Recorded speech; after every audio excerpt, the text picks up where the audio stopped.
I really wanted to appreciate the work of architect Rem Koolhaus. And by the way, how cool is a name like that? Sort of like, a bank clerk being named Agatha Teller. Anyway, all I had to do if I wanted to appreciate Mr. Koolhaus was drive 3 miles south and see the Seattle Central Library. The photos look great, but I still haven't made it. The border lineups are horrendous, and Homeland Security is a little scary, so the whole thing has spooked me, and I just don't go across the border very much. Maybe someday I'll overcome that. Anyway, years ago, I was in Los Angeles having fruitless meetings with Hollywood bigwigs about a project that clearly is never going to get off the drawing board.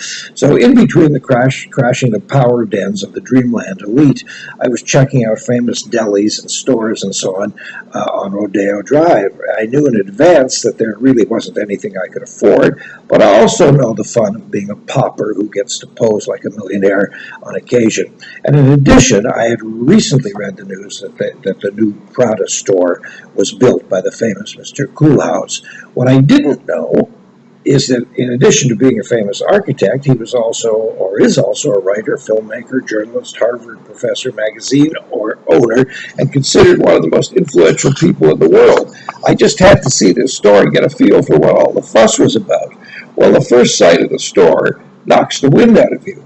Where are the walls? Where's the door? Where does it come down from something in the ceiling? Does it come up from the floor? Have no idea. How do they lock this place up at night?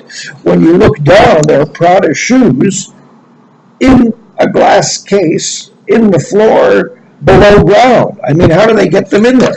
Walking into the store itself is sort of like walking into an opera house on opening night. A broad staircase rises above you, tempting you to walk past this little discreet handful of shoes and bags situated artfully as if some mysterious, extravagant lady has just dropped them on the spot while she went to read the telegram from her paramour in Istanbul or somewhere.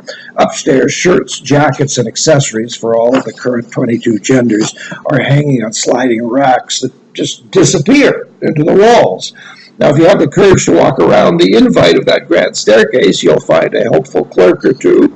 First, you're taken with the shoes themselves. Now, I confess I have never had any interest in women's shoes of any order, but these creations, my goodness, serious, detailed, colorful, embossed fabrics and jewels. I mean, they're spectacular. The 30-ish lady who welcomed me on that occasion stood with us perfectly straight back and heels together, toes pointed, east and west. And at ballet, I asked, and she said, "Oh, how do you know?" I said, "Hey, position 1. We had a lovely chat. I noted the silk blouse. I hope the store pays for these outfits." PICKLE. Architecture is a complicated and practical art form, and when it works, wow.